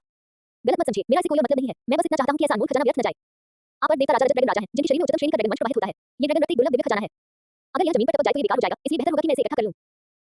असल में मेरी योजना तुम्हें खत्म करने, तुम्हारी आत्मा की अंगूठी और आत्मा की हड्डी लेने, तुम्हारा सारा ड्रैगन रक्त निकालने और ड्रैगन की हड्डियों और मांस का इस्तेमाल करके अपनी पत्नी के लिए सूप बनाने की थी। लिंग भगवान ने ड्रैगन के खून की पूरी बोतल भर ली थी और अच्छे मूड में होने के कारण गलती से उसके मन में कुछ विचार आ गए। सिल्वर ड्रैगन किंग दीत्यान और बाकी सभी लोग धार्मिक आक्रोश से भर गए थे, लेकिन चूंकि उनके प्रभु ने कुछ नहीं कहा, इसलिए उन्होंने हस्तक्षेप करने का साहस नहीं किया। और दीत्यान की निगाहें गंभीर हो गईं। उसे निराशा के भ्रम में देखा गया दृश्य याद आ गया। उनकी स्वामी का हृदय एक मनुष्य के भाले से भेद दिया गया और उसी मनुष्य के हाथों उनकी मृत्यु हो गई। वो व्यक्ति बहुत धुंधला दिख रहा था, लेकिन दीत्यान ने ध्यान से देखा तो पाया कि उसकी ऊंचाई लगभग उसके सामने मौजूद लिंग युवान के बराबर थी। लिंग युवान द्वारा ड्रैगन रथ की एक बोतल भरने के बाद वह मूल रूप से दूसरी बोतल भरना चाहता था, लेकिन सिल्वर ड्रैगन की छाती पर लगा घाव पूरी तरह से ठीक हो चुका था। ये देखकर लिंग युवान को केवल अफसोस ही हुआ। छोड़ो भी, एक बोतल भी बहुत कीमती है। इसके अलावा उसने जो अजगर के खून की बोतल इकट्ठा की थी, वह साधारण अजगर का खून नहीं था। ये सिल्वर ड्रैगन किंग का हृदय रक्त था। इसका मूल्य सामान्य ड्रैगन रक्त से कहीं अधिक था और यह ड्रैगन किंग की सारथ के बराबर था। हालांकि सुनहरे रंग के सारथ के विपरीत हृदय रक्त और ड्रैगन रक्त दोनों ही अधिकतर लाल रंग के होते हैं। ड्रैगन का हृदय रक्त और सामान्य ड्रैगन रक्त अत्यंत समान होते हैं। यदि इसे स्वयं हृदय से न निकाला जाए तो देखकर यह पहचानना लगभग असंभव होगा कि कौन सा हृदय रक्त है और कौन सा सामान्य ड्रैगन रक्त है। लिंग युवान ने अजगर का खून दूर रख दिया। तभी उसने सिल्वर ड्रैगन किंग से त्यान का ईश्वर मांगा। अब क्या आप मुझे वह त्यान का ईश्वर दे सकते हैं जो मुझे चाहिए? सिल्वर ड्रैगन किंग ने दीत्यान की ओर देखा। दीत्यान ने अपनी आध्यात्मिक शक्ति का उपयोग करके अपने घाव को सील कर दिया, जिससे चोट फैलने से रुक गई। फिर वह धीरे-धीरे खड़ा हुआ, सील त्यान का ईश्वर को बाहर निकाला और उसे लिंग युवान की ओर फेंक दिया। लिंग युवान ने त्यान का ईश्वर को पकड़ा और उसकी सील खोल दी। स्विश! सील हटी, लिंग युवान के हाथ में त्यान का ईश्वर का शरीर अचानक फैल गया और एक विशालकाय स्पिरिट बीस्ट में बदल गया। त्यान का ईश्वर सील के खोल से जाग उठा। आंखें खोलते ही उसकी पहली प्रतिक्रिया भागने की थी। क्योंकि इसे सील कर दिया गया था, त्यान का ईश्वर गहरी नींद में था, इसलिए इसकी स्मृति अभी भी उस क्षण पर रखी हुई थी जब इसे पकड़ा गया था। हालांकि जैसे ही त्यान का ईश्वर लिंग युवान के नियंत्रण से बच निकला और ऊपर झील के पानी के उठे बहाव का अनुसरण करते हुए आकाश की ओर उड़ गया। सिल्वर ड्रैगन किंग ने उदासीनता से ऊपर की ओर देखा और फिर एक विशाल हाथ ने सीधे नीचे की ओर दबाव डाला। आकाश के ऊपर अंतरिक्ष फट गया। उस विशाल स्थानिक दरार से अचानक एक विशालकाय चांदी के अजगर का पंजा प्रकट हुआ। अजगर के पंजे ने भागते हुए त्यान का ईश्वर को सीधे भूमिगत गुफा में वापस धकेल दिया। इस विशाल चांदी के पंजे से टकराते ही त्यान का ईश्वर का सिर तुरंत चकराने लगा। वह उत्तर और दक्षिण में अंतर करने में असमर्थ हो गया। इससे त्यान का ईश्वर को एक बात का एहसास भी हो गया, वह बच नहीं सकता था। थोड़ा संभलने के बाद त्यान का ईश्वर की छोटी गोल आंखों ने चारों ओर देखा। हालांकि उसने जो देखा वह 7 विशालकाय खूंखार जानवर थे जिन्होंने उसे पहले कैद किया था। अब उनमें से प्रत्येक आधा बंद दिख रहा था। तुरंत ही त्यान का ईश्वर की चौड़ी आंखें भ्रम से भर गईं। क्या हुआ? ये खूंखार जानवर साधारण रूप से शक्तिशाली थे, इन्हें इतनी गंभीर चोट कौन पहुंचा सकता था? उत्सुक निगाहों से त्यान का ईश्वर ने सिल्वर ड्रैगन किंग और लिंग युवान की ओर देखा। सिल्वर ड्रैगन किंग को देखते ही त्यान का ईश्वर ने उसे एक अविश्वसनीय रूप से भयानक बनकर दबाव महसूस किया। कितना भयानक ड्रैगन दबाव है, यह जरूर कोई ड्रैगन किंग होगा, त्यान का ईश्वर ने मन ही मन सोचा, सिल्वर ड्रैगन किंग से निकलने वाले दबाव को महसूस करते हुए। फिर उसकी नजर इकलौती इंसान लिंग युवान पर पड़ी। अध्याय 66 आत्मा के छल्ले को स्वयं से अलग करना। 10 लाख साल पुराने आत्मा के छल्ले। लिंग युवान ने आध्यात्मिक शक्ति के उतार चढ़ाव का जरा सा भी संकेत नहीं था, नहीं उसमें किसी शक्तिशाली विशेषज्ञ की आभा थी, उसके बारे में जरा सा भी खतरा नहीं था। वह बिल्कुल एक साधारण व्यक्ति की तरह था। ये देखकर त्यान का ईश्वर को संदेह होने लगा, एक साधारण इंसान यहाँ कैसे हो सकता है? घटनास्थल का जायजा लेने पर युद्ध के बहुत ही भीषण निशान दिखाई दे रहे थे। इस इंसान पर युद्ध की भयावहता के निशान अभी भी बाकी थे। ये बिल्कुल स्पष्ट था कि 7 महान भयंकर जानवरों को इस इंसान ने घायल कर दिया था। और सिल्वर ड्रैगन किंग संभवतः 7 महान भयंकर जानवरों की बड़ी बहन थी। अब जब उसके छोटे भाई घायल हो गए थे, तो बड़ी बहन उनकी मदद के लिए आगे आई थी। त्यान का ईश्वर बहुत चतुर था और उसने तुरंत सब कुछ अनुमान लगा लिया। हालांकि ये फिर से भ्रमित हो गया। आप लोग आपस में लड़ सकते हैं, लेकिन मुझे इसमें क्यों घसीट रहे हैं? और उन्होंने लड़ना क्यों बंद कर दिया था? अगर वे आपस में लड़ना शुरू कर दें, तभी उसके पास भागने का मौका होगा। सिल्वर ड्रैगन किंग द्वारा त्यान का ईश्वर को लिंग युवान को सौंपने के बाद वह इस बात को लेकर बहुत असमंजस में थी कि वह इसका क्या उपयोग करना चाहता है। लिंग युवान इस समय पूर्ण आध्यात्मिक अवस्था में थी। स्पिरिट बीस्ट के विपरीत, जो अन्य स्पिरिट बीस्ट की ऊर्जा को अपनी ऊर्जा में परिवर्तित कर सकते थे, मनुष्यों के लिए स्पिरिट बीस्ट का केवल एक ही उपयोग था, किसी मनुष्य की आध्यात्मिक अंगूठी या स्पिरिट बोन बनना। तुम त्यान का ईश्वर का क्या करने की योजना बना रहे हो? सिल्वर ड्रैगन किंग ने उत्सुकता से पूछा। स्वाभाविक रूप से मैं इसे आत्मसात कर लूंगा और अपनी दूसरी आत्मा को जगाने के लिए 10 लाख साल पुराने आध्यात्मिक दानव के गुणों का उपयोग करूंगा। सिल्वर ड्रैगन किंग की बढ़ती हुई उलझन भरी निगाहों का सामना करते हुए लिंग युवान ने शांत भाव से समझाया, 10 लाख वर्ष का आध्यात्मिक जीव भयंकर जीव से भिन्न होता है। जब कोई आध्यात्मिक जीव 10 लाख वर्ष के स्तर पर पहुंचता है, तो वह 10 लाख वर्ष की विनाशकारी स्वर्गीय आपदा को आकर्षित करता है। 10 लाख वर्ष की विनाशकारी स्वर्गीय आपदा से बचाने वाला आध्यात्मिक जीव ड्रैगन में रूपांतरित होकर देवता बन सकता है। और इस प्रकार की आत्मा पोषक का शिकार करके और उसकी आत्मा की अंगूठी को अवशोषित करके कोई दूसरी आत्मा का प्रोटोटाइप प्राप्त कर सकता है। बोलते ही लिंग युवान ने अपनी 9 आत्मा अंगूठियों को बुलाया। अपनी 9 आत्मा अंगूठियों को देखकर वह अचानक परेशान हो गया। धिक्कार है, वह एक बात को नजरअंदाज कर रहा था। अपनी पूर्ण आध्यात्मिक अंगूठी की अवस्था में उसके पास त्यान का ईश्वर को अवशोषित करने का कोई तरीका नहीं था। यदि वह त्यान का ईश्वर को आत्मसात करना चाहता है, तो उसे अपनी नींव को नुकसान पहुंचाने और एक आत्मा वलय को स्वयं काटकर साधना में महत्वपूर्ण गिरावट का जोखिम उठाना होगा। लिंग युवान, तुम्हारी क्या योजना है? चूंकि लिंग युवान के पास पूर्ण स्पिरिट रेंज थी, इसलिए सिल्वर ड्रैगन किंग ने उत्सुकता से पूछा। लिंग युवान ने आंख भरी और एक पल बाद उसने अपना फैसला कर लिया। मैं और क्या कर सकता हूं? इस आत्मा के छल्ले को आत्मसात करने के लिए मेरे पास स्वयं को एक हाथ से अलग करने और आत्मा के छल्ले को काटकर अलग करने के अलावा कोई विकल्प नहीं है। इतना कहकर लिंग युवान ने अपनी सातवीं आत्मा की अंगूठी पर अपनी निगाहें टिका दी। उसने अपने दिल को दृढ़ किया, फिर अपने हाथ को तलवार की तरह उठाया और तेजी से नीचे की ओर वार किया, जिससे सातवीं आत्मा की अंगूठी पर प्रहार हुआ। सिल्वर ड्रैगन किंग मूल रूप से लिंग युवान को फिर से समझाने की कोशिश कर रहा था और उसे आग्रह कर रहा था कि वह जल्दबाजी में कोई कदम न उठाए। आत्मा के छल्ले को स्वयं से अलग करना अपनी बांह काटने के बराबर था। लेकिन ये देखकर कि लिंग युवान ने अपना मन बना लिया था और उसने पहले ही अपनी हथेली से आत्मा की अंगूठी पर प्रहार कर दिया था। उसने और कुछ नहीं कहा और उसकी सुरक्षा के लिए पहरा देने लगी। दरार। लिंग युवान ने अपने विशाल हाथ से आत्मा की अंगूठी को पकड़ा और बल लगाकर सातवीं आत्मा की अंगूठी को सीधे ही चकनाचूर कर दिया। एक तेज चटकने की आवाज के साथ लिंग युवान की सातवीं आत्मा की अंगूठी दरारों से ढक गई, जो उस पर चारों ओर फैल गई। एक जोरदार धमाके के साथ आत्मा की अंगूठी एक डिस्क की तरह चकनाचूर हो गई और आत्मा की शक्ति के छोटे-छोटे कणों में बदल गई, जो आकाश में तैरते हुए स्वर्ग और पृथ्वी के बीच विलीन हो गए। जैसे ही आत्मा का छल्ला टूटा, लिंग युवान का चेहरा पीला पड़ गया, उसकी आवाज स्थिर हो गई और तेजी से गिरने लगी। लिंग युवान के चेहरे पर तनाव आ गया। तो यह एक आध्यात्मिक घेरे को स्वयं से अलग करने की कीमत थी। अपने सातवें आध्यात्मिक वलय को स्वयं ही विच्छेदित करने के बाद लिंग युवान की साधना सीधे स्तर 90 पर आ गई। ये कीमत बिल्कुल भी कम नहीं थी। लिंग युवान को अंततः समझ में आ गया कि शक्तिशाली बनने के बाद भी कई स्पिरिट मास्टर बेहतर स्पिरिट रिंग कॉन्फ़िगरेशन से खुद को लेस करने के लिए अपनी स्पिरिट रिंग को स्वयं ही क्यों नहीं काट देते? इसका कारण इस भयानक कीमत में निहित था। आत्मा के छल्ले को स्वयं से अलग करने के इस पहलू में लिंग युवान को भाग्यशाली माना जाता था। उनकी साधना के स्तर में केवल 9 स्तरों की गिरावट आई, लेकिन उनकी नींव को कोई नुकसान नहीं पहुंचा और न ही उनकी आत्मा प्रभावित हुई। जब तक उसकी नींव और आत्मा प्रभावित नहीं होती, वह भविष्य में पुनः अपनी शक्ति का विकास कर सकता है। आध्यात्मिक शक्ति के 9 स्तरों में सीधी गिरावट, हालांकि इसकी कीमत बहुत अधिक थी, फिर भी लिंग युवान की स्वीकार्य सीमा के भीतर थी। कम से कम वह अभी भी एक उपाधिधारी दौलत था। ये देखकर कि लिंग युवान की आध्यात्मिक शक्ति का स्तर अपने आध्यात्मिक वलय को स्वयं ही काट लेने के कारण सीधे 9 स्तर नीचे गिर गया था, यानी 99वें स्तर के मानव से, जो देवता स्तर में प्रवेश करने के कगार पर लग रहा था, सीधे 90वें स्तर तक सिल्वर ड्रैगन किंग ने अपनी भौहें ऊपर उठा ली। वह उसकी हालत को लेकर चिंतित थी और सोच रही थी कि कहीं उसकी नींव को कोई नुकसान तो नहीं पहुंचा है। यदि उसकी नींव को नुकसान पहुंचता है और वह भविष्य में देवता बनने के लिए आगे नहीं बढ़ पाता है, तो यह उसके लिए बहुत बड़ा नुकसान होगा। आखिरकार लिंग युवान का उसके साथ सहयोगात्मक संबंध था। लिंग युवान एक शर्त पर सहमत हुई थी, जो उसके लिए 3 काम करना था। भविष्य में जब वह स्पिरिट बीस्ट कबीले का नेतृत्व करते हुए लोगों पर जवाबी हमला करेगी ईश्वर लोक में, इन 3 चीजों में से एक ये थी कि लिंग युवान 3 महान देव राजाओं, अच्छाई, बुराई और असुर की अंतिम संयुक्त तकनीक 3 लोगों की न्याय की तलवार को रोक सके। क्या तुम ठीक हो? सिल्वर ड्रैगन किंग ने चिंता से पूछा। ये सुनकर लिंग युवान ने सिर हिलाया और कहा, मैं ठीक हूं। आध्यात्मिक शक्ति के 9 स्तरों को खोना वास्तव में दर्दनाक था, लेकिन फिर भी यह उस सीमा के भीतर था जिसे वह सहन कर सकता था। फिर उसने त्यान का ईश्वर पर अपनी निगाह डाली और बिना किसी धमकी भरे स्वर में उसे कहा, त्यान का ईश्वर, क्या तुम स्वयं को बलिदान करने का इरादा रखते हो या मुझे खुद ही करना चाहिए? त्यान का ईश्वर। ये देखकर कि त्यान का ईश्वर ने कुछ नहीं कहा और न ही खुद को उसके हवाले करने का उसका कोई इरादा था, लिंग युवान ने ज्यादा कुछ नहीं कहा। उसने सीधी गॉड स्लेइंग स्वॉर्ड को बुलाया और त्यान का ईश्वर को बीच से लंबवत काट दिया। त्यान का ईश्वर मर गया। त्यानमें गायस्वर्ण की मृत्यु के तुरंत बाद उसने एक स्पिरिट रिंग छोड़ी। ये देखकर लिंगयुवान तुरंत पाथी मारकर बैठ गई और आत्मा के छल्ले को आत्मसात करने लगी। आत्मा की अंगूठी को आत्मसात करने की प्रक्रिया लंबी थी। जिस समय लिंगयुवान आत्मा की अंगूठी को आत्मसात कर रहा था, उस दौरान सिल्वर ड्रैगन किंग के पास उसकी संरक्षक के रूप में कार्य करने के अलावा कोई विकल्प नहीं था। आधा घंटा बीत गया। उपचार में निपुण ज़ेस्वान की उपस्थिति के कारण उनके अथक प्रयासों के बाद बीतियान और अन्य लोगों की भावों में कुछ सुधार हुआ था और वे फिर से चलने फिरने में सक्षम हो गए थे। सिल्वर ड्रैगन किंग को लिंगयुवान की रक्षा करते देख बीतियान चुपचाप उसके पास गया और उसे गला काटने का इशारा किया। सिल्वर ड्रैगन किंग ने धीरे से अपना सिर हिलाया। ये देखकर बीतियान ने अपनी आवाज धीमी करके सिल्वर ड्रैगन किंग से पूछा, मेरे स्वामी, क्या आप वास्तव में इस मनुष्य के साथ सहयोग करने का इरादा रखते हैं? सिल्वर ड्रैगन किंग ने सिर हिलाकर जवाब दिया, हम। उसकी आत्मा अत्यंत विशिष्ट है और उसमें दिव्य शक्ति, आत्मिक शक्ति और मानसिक शक्ति का प्रभाव है। यदि वह हमारे शिविर में शामिल हो जाता है, तो वह भविष्य में देवों के विरुद्ध जवाबी हमले में निश्चित रूप से एक प्रमुख शक्ति साबित होगा। ये सुनकर बीतियान ने और कुछ नहीं कहा और लिंगयुवान की सुरक्षा के लिए पहरा देने लगा। कुछ समय बाद लिंगयुवान ने त्यान में गायस्वर्ण की आत्मा की अंगूठी को पूरी तरह से आत्मसात कर लिया। 10 लाख वर्ष पुराने आध्यात्मिक जीव के रूप में त्यान में गायस्वर्ण के भीतर समाहित ऊर्जा भयावह थी। लिंगयुवान द्वारा इस 10 लाख वर्ष पुराने आध्यात्मिक वलय को अपने सातवें आध्यात्मिक वलय के रूप में ग्रहण करने के बाद उसकी आध्यात्मिक शक्ति का स्तर सीधे 90 से बढ़कर 95 हो गया। लिंगयुवान ने धीरे-धीरे अपनी आंखें खोली और अपने शरीर में हो रहे नए बदलावों को महसूस किया। उसके शरीर के भीतर दूसरा ऊर्जा का एक विशाल पिंड था। दूसरा ऊर्जा का एक पिंड उसकी दूसरी आत्मा का प्रतिरूप था। लिंगयुवान ने मन ही मन सोचा और अचानक उसके शरीर से नौ आत्मा के छल्ले काले काले बैंगनी बैंगनी काले काले सुनहरे लाल लाल प्रकट हुए। अध्याय 67 ज्ञान दावयु का स्वर 2 नगर में प्रवेश भाग 1। लिंगयुवान ने यह महसूस किया और सोचने लगा कि इसने सातवें आध्यात्मिक छल्ले ने उसके जीवन में किस तरह के बदलाव लाए हैं। 1 मिलियन वर्ष की स्पिरिट रिंग एक स्पिरिट मास्टर को 4 स्पिरिट एबिलिटीज प्रदान कर सकती है, लेकिन चूंकि लिंगयुवान ने इसे अपनी सातवीं स्पिरिट रिंग के रूप में पहना था, इसलिए इसने उसे केवल एक स्पिरिट एबिलिटी मास्टर सोल का अवतार प्रदान की। हालांकि 10 लाख साल पुराने स्पिरिट बीस्ट के रूप में त्यान में गायस्वर्ण की स्पिरिट एबिलिटी द्वारा प्रदान किया गया प्रबंधन साधारण रूप से बड़ा था। मास्टर सोल के अवतार को सक्रिय करने के बाद उसकी सभी आध्यात्मिक क्षमताओं का उपयोग करने पर कोई कूलडाउन नहीं होता, कोई पोस्ट कास्ट विलंब नहीं होता, कोई आध्यात्मिक शक्ति खर्च नहीं होती और उनकी आक्रमण शक्ति दोगुनी हो जाती है। इसके अलावा इसमें एक फ्रोजन डोमेन भी शामिल था। ये फ्रोजन डोमेन अग्नि प्रकार की स्पिरिट मास्टर्स का प्रतिकार करता है। इस डोमेन के भीतर अग्नि प्रकार की स्पिरिट मास्टर्स की शक्ति 80% तक कम हो जाती है। साथ ही फ्रोजन थाउजेंड माइल्स प्रभाव के कारण जल प्रकार और बर्फ प्रकार की स्पिरिट मास्टर्स की युद्ध शक्ति फ्रोजन डोमेन के भीतर 50% तक बढ़ जाती है। ये फ्रोजन डोमेन बुरा नहीं था, लेकिन फिर भी यह उसकी गॉड किलिंग डोमेन से हीन था। उसके ईश्वर हत्या क्षेत्र ने सीधे तौर पर उस क्षेत्र के भीतर की सारी ऊर्जा को नष्ट कर दिया, साथ ही तर्क को नजरअंदाज करते हुए सभी की ताकत को 50% तक कम कर दिया। हालांकि इस फ्रोजन डोमेन का फायदा यह था कि इसे किसी भी अन्य डोमेन के साथ जोड़ा जा सकता था। ये गॉड किलिंग डोमेन जितना प्रभुत्वशाली नहीं था, जो एक बार सक्रिय होने पर अपने दायरे में किसी अन्य डोमेन को मौजूद रहने की अनुमति नहीं देता था। इसलिए इसमें एक खामी भी थी, यानी यदि इसे द्वितीय चाल के रूप में उपयोग किया जाता तो खपत होने वाली आध्यात्मिक शक्ति सामान्य सक्रियण की तुलना में 10 गुना अधिक होती। लिंगयुवान ने अपनी आत्मा की अंगूठी वापस ले ली और अपने विचारों को अपनी दूसरी आत्मा के प्रोटोटाइप की ओर मोड़ दिया। उसे अपनी दूसरी आत्मा के लिए किस प्रकार की आत्मा का चयन करना चाहिए। असल में लिंगयुवान सिल्वर ड्रैगन किंग को अपने दूसरे स्पिरिट के रूप में इस्तेमाल करना चाहता था। फिर वह त्यान शियोंग जून और अन्य लोगों का वध कर देगा, जिससे उसकी दूसरी आत्मा भर जाएगी। और फिर तीसरे स्पिरिट के रूप में दाब डेमोनिक एविल गॉड टाइगर का उपयोग करें। सिल्वर ड्रैगन किंग एक 10 लाख साल पुराना स्पिरिट बीस्ट था, इसलिए त्यान में गायस्वर्ण की तरह बहुत सी स्पिरिट का प्रोटोटाइप प्रदान कर सकती थी। लिंगयुवान ने अपने तीसरे स्पिरिट के लिए स्पिरिट रिंग की योजना भी पहले ही बना ली थी। दूसरे स्पिरिट के लिए स्पिरिट रिंग 7 महान भयंकर जानवरों के साथ-साथ सिल्वर ड्रैगन किंग और स्काई एज और पाइथन होंगे।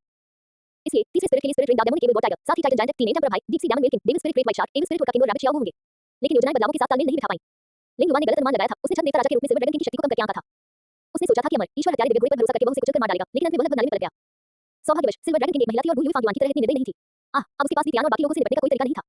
लेकिन ऊपर उल्लिखित स्काई एज और पाइथन और टाइटन जायंट को अभी भी सुसज्जित किया जा सकता है।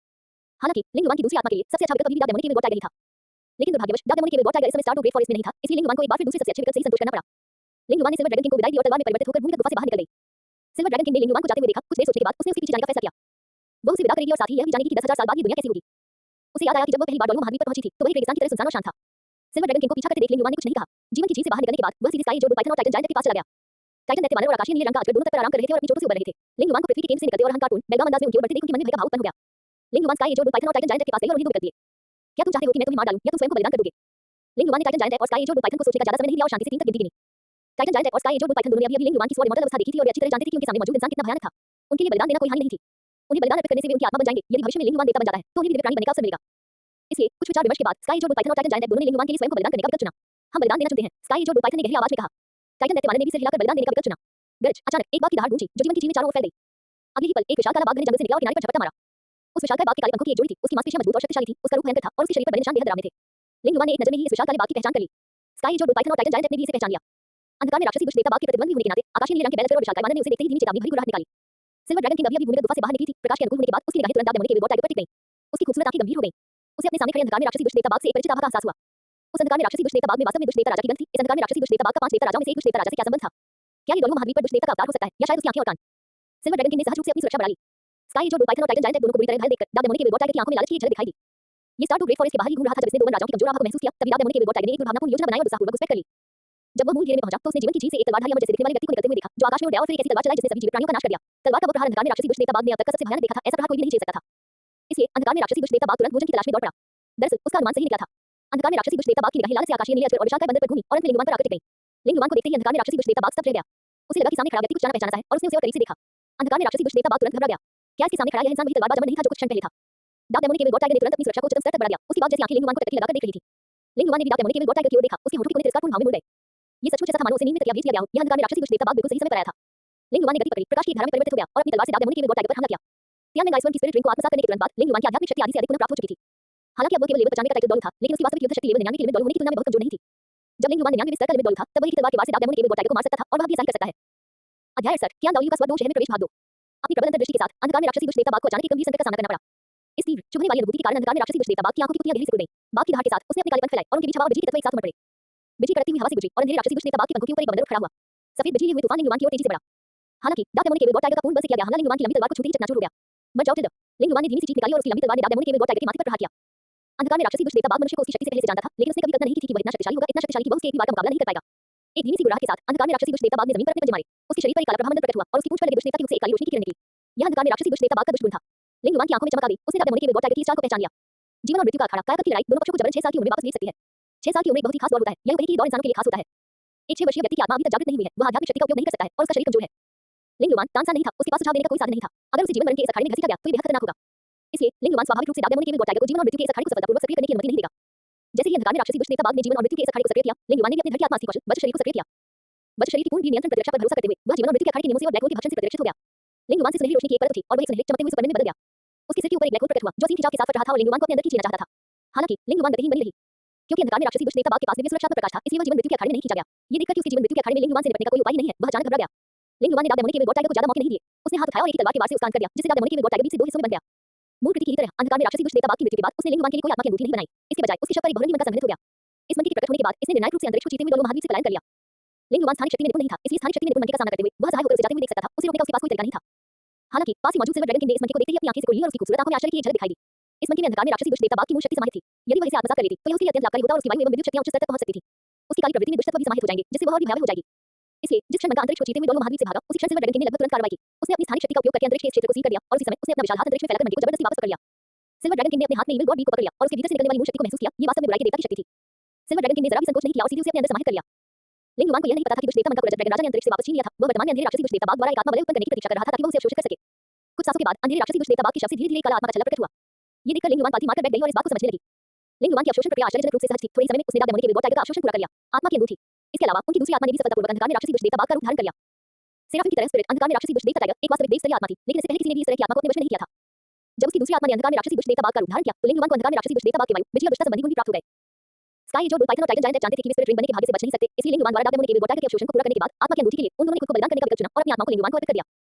टाइटन विशालकाय वानर और आकाशीय नीले अजगर के माथे से लाल प्रकाश की दो किरणें निकली। दोनों वन राजाओं ने एक गर्जना की और अगले ही क्षण उन्होंने स्वयं को सीधे लिंगुवान को समर्पित कर दिया, जिससे बलि स्थल खुल गया। टाइटन जायंट और स्काई जो पाइथन द्वारा स्वयं को बलिदान करने के बाद लिंगुवान की शक्ति का स्तर सुधर गया, जो 95 स्तर से बढ़कर 97 स्तर का सुपर डोल बन गया। लिंगुवान ने अपने भीतर आए बदलावों को महसूस किया और वह काफी संतुष्ट थी। इसी समय स्काई जो पाइथन और टाइटन जायंट की स्पिरिट रिंग प्राप्त करने के बाद लिंगुवान ने उनकी कौशल और स्पिरिट बोन भी प्राप्त कर लिए। हालांकि स्काई जो पाइथन द्वारा प्रदान की गई स्पिरिट बोन दाहिना हाथ थी और टाइटन जायंट द्वारा प्रदान की गई स्पिरिट बोन बायां हाथ थी। लिंगुवान ने पहले ही इन दोनों स्पिरिट बोन को धारण कर लिया था, इसलिए वे उसके लिए बेकार थी। लिंगुवान ने फिलहाल उन्हें अलग रखने का फैसला किया ताकि वे उन्हें अपने भावी बेटे के लिए बचा सकें। इसके तुरंत बाद ये देखते हुए कि उन्होंने खुद को उसके लिए बलिदान कर दिया था, लिंगुवान ने उन्हें एक शर्त का वादा किया और कहा कि वे भविष्य में अकेले नहीं रहेंगे। वह ये भी चाहता था कि शियाओ को भविष्य में उनके साथ जाने के लिए खुद को बलिदान कर दे, बाद में उनके कई साथी होंगे। ये सुनकर स्काई जो पाइथन और टाइटन जायंट को पता चला कि लिंगुवान शियाओ को नुकसान पहुंचाना चाहता है और उन्होंने तुरंत इच्छा से उस पर धार मारी। मुझे पता है कि तुम शियाओ को पसंद करते हो, लेकिन शियाओ का एक इंसान से रिश्ता बन गया है। एक बार जब वे साथ हो जाएंगे तो भविष्य में उसका उसके साथ खिलवाड़ होना है और उसे उसके बच्चे भी पैदा करने पड़ेंगे। तुम्हारी देवी का किसी और के द्वारा बेरहमी से खिलवाड़ किया जाएगा और उसे किसी और पुरुष के लिए बच्चे पैदा करने पड़ेंगे। क्या तुम ये सब देख पाओगे? क्या तुम इसे सचमुच सहन कर पाओगे? लिंगुवान ने उन दोनों के धारणे के बाद तक इंतजार किया, फिर उदासीनता से बोली। इन शब्दों को क्रूर और हृदयविदारक बताया जा सकता है, लेकिन टाइटन विशालकाय वानर और आकाश नीला बैल अजगर जो कुछ क्षण पहले तक क्रोध में धार रहे थे, अचानक शांत हो गए और आज्ञाकारी रूप से लिंगुवान के आध्यात्मिक क्षेत्र में ठहर गए। त्यान गाइसवन की मदद से और लिंगुवान द्वारा सिस्टम से सीखे गए स्पिरिट सोर्स के ज्ञान की बदौलत स्काई जो पाइथन और टाइटन जायंट सफलतापूर्वक उसकी आध्यात्मिक दुनिया में स्पिरिट सोर्स बन गए। भाई दामिन, शियाओ को एक दूसरे आदमी द्वारा बेरहमी से प्रताड़ित किया जाएगा, वह उसकी सेवा करेगी और यहाँ तक कि उसके बच्चे भी पैदा करेगी, मैं इसे स्वीकार नहीं कर सकता। चाहे मेरी देवी मेरी हो या तुम्हारी, मैं इसे बर्दाश्त नहीं कर सकता। टाइटन दैत्यवान ने एक पल सोचा, फिर आकाश नीले अजगर से धीमी आवाज में कहा। अध्याय 69